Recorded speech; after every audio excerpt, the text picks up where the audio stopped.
सच्चे मार्ग की जांच पड़ताल करते समय हमें किसकी सुननी चाहिए? इस बिंदु पर कुछ लोग कह सकते हैं, प्रभु की वापसी इतनी महत्वपूर्ण घटना है, मुझे अपने पादरी से पूछना चाहिए और उसे मेरे लिए इसकी पुष्टि करने देना चाहिए। हमारे पादरी ने कई वर्षों तक प्रभु में विश्वास किया है। वह बाइबल को गहराई से समझता है और मुझसे कहीं अधिक जानता है। यदि मेरा पादरी कहता है कि परमेश्वर अभी तक नहीं आया है, तो मैं भी इस पर विश्वास नहीं करूंगा। क्या तुम सहमत हो? क्या यह विचार प्रभु के वचनों के अनुरूप है? वास्तव में जब भी परमेश्वर प्रकट होने और कार्य करने के लिए देह धारण करता है, धार्मिक नेता हमेशा परमेश्वर का प्रतिरोध करने और उसकी निंदा करने वाली सबसे प्रबल शक्ति होते हैं। 2000 साल पहले जब प्रभु यीशु प्रकट हुआ और उसने कार्य किया, तो यहूदी धर्म के धार्मिक नेता बाहरी तौर पर बाइबल को समझते थे और प्रेमपूर्ण दिखाई देते थे। फिर भी उन्होंने उन्मत्त होकर प्रभु यीशु की निंदा की और उसका विरोध किया। जो लोग बाइबल को सबसे अच्छी तरह समझते थे, वे ही प्रभु यीशु का प्रतिरोध और निंदा करने वाले क्यों बन गए? फरीसियों ने सत्य से प्रेम नहीं किया। उन्होंने कभी भी परमेश्वर के वचनों का अभ्यास करने या उसकी आज्ञाओं को मानने पर ध्यान केंद्रित नहीं किया। उन्होंने केवल धार्मिक अनुष्ठानों को करने की परवाह की और वे परमेश्वर का प्रतिरोध करने के मार्ग पर चले। इसलिए जब प्रभु यीशु प्रचार करने और कार्य करने आया, तो उनकी पाखंडी परमेश्वर विरोधी और शैतानी प्रकृति और भी अधिक अच्छी तरह से उजागर हो गई। फरीसी जानते थे कि प्रभु यीशु के वचनों में अधिकार और सामर्थ्य है। उन्हें डर था कि लोगों द्वारा परमेश्वर की वाणी सुनने के बाद जो लोग सत्य को समझ सकते हैं, वे देहधारी परमेश्वर की ओर मुड़ जाएंगे, जिससे वे अपना रुतबा और आजीविका खो देंगे। इसलिए उन्होंने देहधारी परमेश्वर को अपने सबसे बड़े खतरे के रूप में देखा और बेलगाम होकर परमेश्वर की निंदा की, उस पर हमला किया और उसकी आलोचना की और विश्वासियों को उसकी ओर मुड़ने से रोका। उन्होंने न केवल प्रभु यीशु के वचनों और कार्य के सार और स्रोत को नहीं खोजा और उसकी जांच पड़ताल नहीं की, बल्कि उन्होंने दुर्भावनापूर्वक प्रभु यीशु पर हमला किया और उसकी निंदा की, यह दावा करते हुए कि उसने दुष्टों के राजकुमार की शक्ति से राक्षसों को निकाला। उन्होंने प्रभु यीशु के कार्य को, जो परमेश्वर के अधिकार और सामर्थ्य से भरा था, पागलपन करार दिया। इस प्रकार उन्होंने पवित्र आत्मा की ईश निंदा करने का पाप किया और परमेश्वर के स्वभाव को गंभीर रूप से नाराज किया। फरीसियों ने न केवल स्वयं प्रभु यीशु की ईश निंदा की और उसे दोषी ठहराया, बल्कि विश्वासियों को भी प्रभु यीशु का प्रतिरोध करने और उसकी निंदा करने के लिए उकसाया और गुमराह किया, जिससे विश्वासी प्रभु का उद्धार खो बैठे और उनके शिकार बन गए और उनके विनाश में भागीदार हुए। इस प्रकार प्रभु यीशु ने फरीसियों की निंदा की और उन्हें श्राप दिया, ये कहते हुए, हे कपटी शास्त्रियों और फरीसियों, तुम पर हाय, तुम मनुष्यों के लिए स्वर्ग के राज्य का द्वार बंद करते हो, ना तो स्वयं ही उसमें प्रवेश करते हो और ना उसमें प्रवेश करने वालों को प्रवेश करने देते हो। हे कपटी शास्त्रियों और फरीसियों, तुम पर हाय, तुम एक जन को अपने मत में लाने के लिए सारे जल और थल में फिरते हो, और जब वह मत में आ जाता है तो उसे अपने से दूना नारकीय बना देते हो। इससे यह स्पष्ट है कि फरीसी पाखंडी थे, जो परमेश्वर का प्रतिरोध करते थे और ईश निंदा करते थे। वे मसीह विरोधी थे, जो परमेश्वर के शत्रु बनकर खड़े थे। वे एक दुष्ट समूह थे, जो मनुष्यों की आत्माओं को निगल जाते थे और उन्हें फुसलाकर नरक ले जाते थे। इसलिए प्रभु यीशु ने उनके दुष्ट व्यवहार के कारण साथ हाय कहकर फरीसियों की भर्त्सना की। यह परमेश्वर की पवित्रता और धार्मिक स्वभाव को पूरी तरह से प्रकट करता है, जिसे नाराज नहीं किया जा सकता। ये ऐतिहासिक तथ्य सटीक रूप से यह साबित करते हैं कि किसी व्यक्ति के बाइबल समझने का यह मतलब नहीं है कि वह परमेश्वर को जानता है, ना ही इसका यह मतलब है कि वह कोई ऐसा व्यक्ति है जो परमेश्वर की इच्छा का पालन करता है। आज धार्मिक नेताओं ने फरीसियों द्वारा परमेश्वर का प्रतिरोध करने के इतिहास को दोहराया है। वे इस बात की परवाह नहीं करते कि सर्वशक्तिमान परमेश्वर के वचन कैसे सत्य हैं, उसके वचनों में कितना अधिकार और सामर्थ्य है, वे कैसे इंसान को शुद्ध कर और बचा सकते हैं। वे अभी भी हठपूर्वक अपनी भ्रांति बनाए रखते हैं। जो कोई भी बादल पर नहीं उतरता और मुझे स्वर्ग के राज्य में नहीं उठाता, वह प्रभु यीशु की वापसी नहीं है। वे उन्मत्त होकर सर्वशक्तिमान परमेश्वर का प्रतिरोध करते हैं और उसकी निंदा करते हैं। पादरी और एल्डर विश्वासियों को बाधित करने और अपने पदों और आजीविका को स्थिर करने के प्रयास में सर्वशक्तिमान परमेश्वर का प्रतिरोध करने और उसकी निंदा करने के लिए किसी भी हद तक जाते हैं। वे निराधार अफवाहें फैलाते हैं, झूठी गवाही देते हैं और सर्वशक्तिमान परमेश्वर की ईश निंदा करते हैं।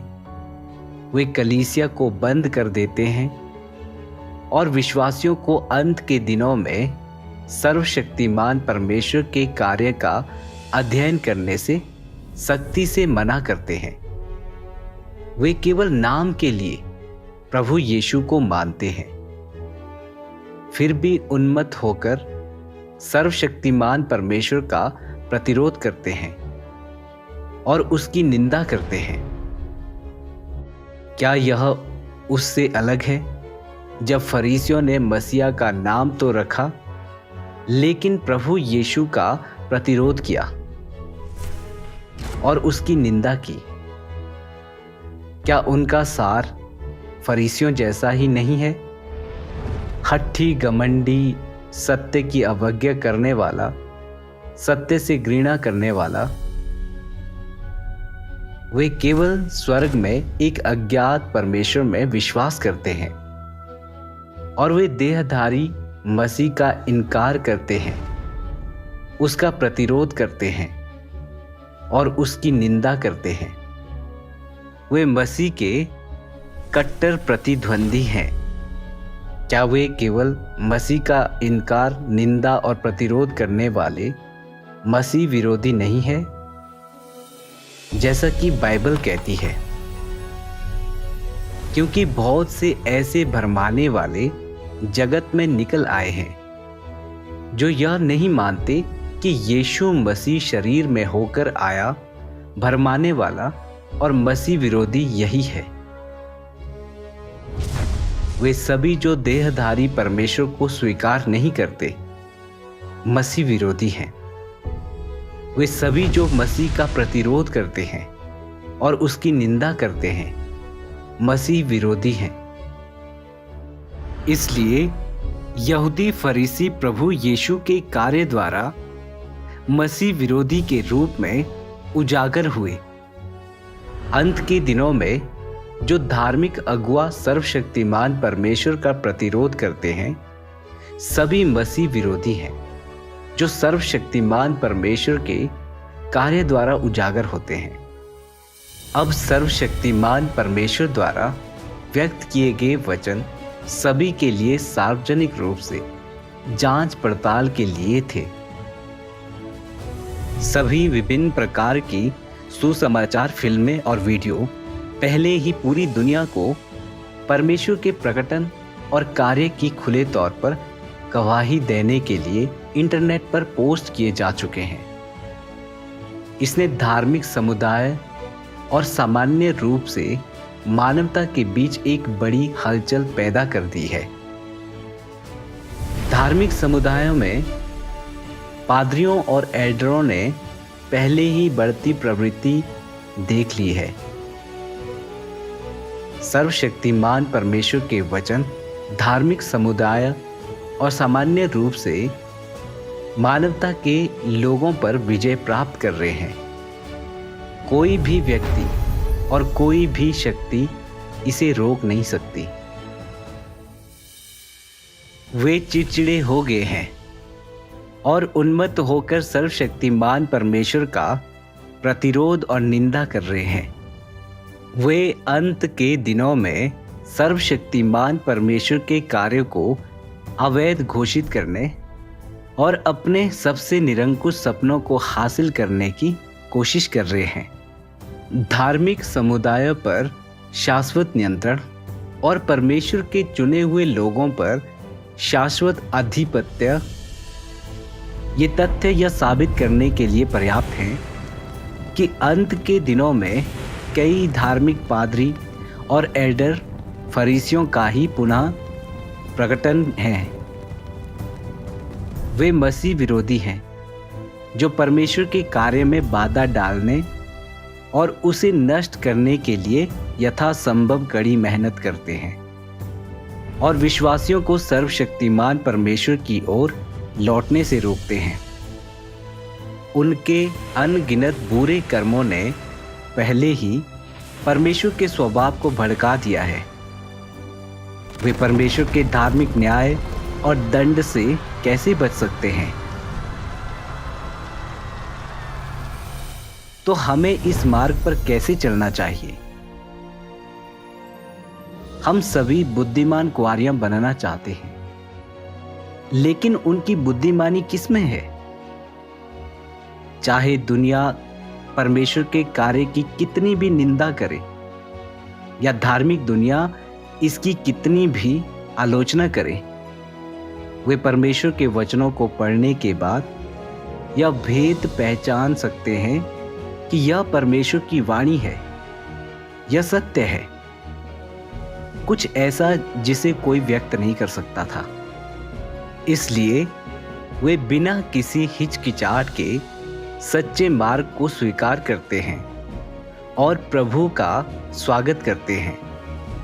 इसलिए प्रभु की वापसी के मामले की जांच पड़ताल करते समय हमें इस पर विवेक के साथ पुनर्विचार करना चाहिए और देखना चाहिए कि जो हमने साझा किया है वह बाइबल और सत्य के अनुरूप है या नहीं। प्रभु का स्वागत करना हमारे जीवन का सबसे महत्वपूर्ण मामला है। हमें अपना खुद का निर्णय लेना चाहिए और व्यक्तिगत रूप से चीज़ों की जांच करनी चाहिए। हमें परमेश्वर से प्रार्थना करने और उसकी वाणी को पहचानना सीखने की ज़रूरत है। यदि यह जानने के बाद कि सर्वशक्तिमान परमेश्वर ने इतने सारे सत्य व्यक्त किए हैं, हम फिर भी परमेश्वर के वचनों पर विश्वास नहीं करते, बल्कि पादरियों के वचनों पर विश्वास करते हैं। परमेश्वर में विश्वास करने का अपना अधिकार, अपना जीवन और मृत्यु और अपनी नियति उन्हें सौंपते हैं। तो हम सबसे अज्ञानी और मूर्ख लोग हैं, मूर्ख कुआरियां हैं। इसलिए जो लोग खुद को बंद कर लेते हैं और अपने तरीकों में अटके रहते हैं, उनकी नियति में परमेश्वर की वाणी सुनना और उसका स्वागत करना नहीं है, क्योंकि उन्होंने दूसरों की अफवाहों और भ्रांतियों पर विश्वास किया और सत्य को स्वीकार नहीं किया। जब प्रभु अच्छों को पुरस्कृत करने और दुष्टों को दंडित करने के लिए बादलों पर उतरेगा, तो पछतावा करना व्यर्थ होगा। वे केवल अपनी अज्ञानता और मूर्खता को दोष दे सकते हैं। जैसा कि बाइबल में लिखा है, मेरे ज्ञान के ना होने से मेरी प्रजा नष्ट हो गई। अंत में आओ सर्वशक्तिमान परमेश्वर के वचनों का एक और अंश पढ़ें। सर्वशक्तिमान परमेश्वर कहता है, जो लोग मसीह द्वारा बोले गए सत्य पर भरोसा किए बिना जीवन प्राप्त करना चाहते हैं, वे पृथ्वी पर सबसे बेतुके लोग हैं। और जो मसीह द्वारा लाए गए जीवन के मार्ग को स्वीकार नहीं करते, वे कोरी कल्पना में खोए हैं। और इसलिए मैं कहता हूं कि जो लोग अंत के दिनों के मसीह को स्वीकार नहीं करते, उनसे परमेश्वर हमेशा घृणा करेगा। मसीह अंत के दिनों के दौरान राज्य में जाने के लिए मनुष्य का प्रवेश द्वार है, और ऐसा कोई नहीं जो उससे कन्नी काटकर जा सके। मसीह के माध्यम के अलावा किसी भी दूसरे तरीके से किसी को भी परमेश्वर द्वारा पूर्ण नहीं बनाया जा सकता। तुम परमेश्वर में विश्वास करते हो, इसलिए तुम्हें उसके वचन स्वीकारने चाहिए और उसके वचन के प्रति समर्पण करना चाहिए। सत्य को ना स्वीकारते हुए या जीवन का प्रावधान ना स्वीकारते हुए तुम केवल आशीष प्राप्त करने की नहीं सोच सकते। मसीह अंत के दिनों में इसलिए आया है ताकि वह उन सबको जीवन प्रदान कर सके जो उसमें ईमानदारी से विश्वास रखते हैं। यह कार्य पुराने युग को समाप्त करने और नए युग में प्रवेश करने के लिए है, और यह कार्य वह मार्ग है जिसे नए युग में प्रवेश करने वाले सभी लोगों को अपनाना चाहिए। यदि तुम मसीह को नहीं स्वीकारते और यही नहीं उसकी भर्त्सना, ईश निंदा या उसका उत्पीड़न करते हो, तो तुम्हें अनंत काल तक जलाया जाना तय है और तुम परमेश्वर के राज्य में कभी प्रवेश नहीं करोगे। ऐसा इसलिए क्योंकि यह मसीह स्वयं पवित्र आत्मा की अभिव्यक्ति है, परमेश्वर की अभिव्यक्ति है। वह है जिसे परमेश्वर ने अपना कार्य पृथ्वी पर करने के लिए सौंपा है। और इसलिए मैं कहता हूं कि यदि तुम वह सब स्वीकार नहीं करते जो अंत के दिनों के मसीह द्वारा किया जाता है, तो तुम पवित्र आत्मा की ईश निंदा करते हो। पवित्र आत्मा की ईश निंदा करने वाले जिस प्रतिफल के पात्र हैं, वह सभी को स्वतः स्पष्ट है। मैं तुम्हें यह भी बताता हूं, अगर तुम अंत के दिनों के मसीह का प्रतिरोध करते हो। अगर तुम अंत के दिनों के मसीह को नकारते हो तो कोई भी अन्य तुम्हारे बदले में इसका अंजाम नहीं भुगत सकता है। इतना ही नहीं, उस बिंदु के बाद तुम्हें परमेश्वर की स्वीकृति प्राप्त करने का दूसरा अवसर नहीं मिलेगा। यदि तुम अपने तौर तरीके सुधारना भी चाहो, तब भी तुम दोबारा कभी परमेश्वर का चेहरा नहीं देख पाओगे। ऐसा इसलिए क्योंकि तुम जिसका प्रतिरोध कर रहे हो वह मनुष्य नहीं है। तुम जिसे अस्वीकार कर रहे हो वह कोई तुच्छ व्यक्ति नहीं है, बल्कि मसीह है। क्या तुम जानते हो कि इसके क्या दुष्परिणाम हैं? तुम कोई छोटी मोटी गलती नहीं कर रहे हो, बल्कि एक जघन्य पाप कर रहे हो। और इसलिए मैं हर व्यक्ति को सलाह देता हूँ कि सत्य के सामने अपने नुकीले दांत और पंजे मत दिखाओ या मनमानी आलोचना मत करो, क्योंकि केवल सत्य ही तुम्हें जीवन दिला सकता है और सत्य के अलावा कुछ भी तुम्हें पुनः जन्म लेने या दोबारा परमेश्वर का चेहरा देखने में सक्षम नहीं बना सकता।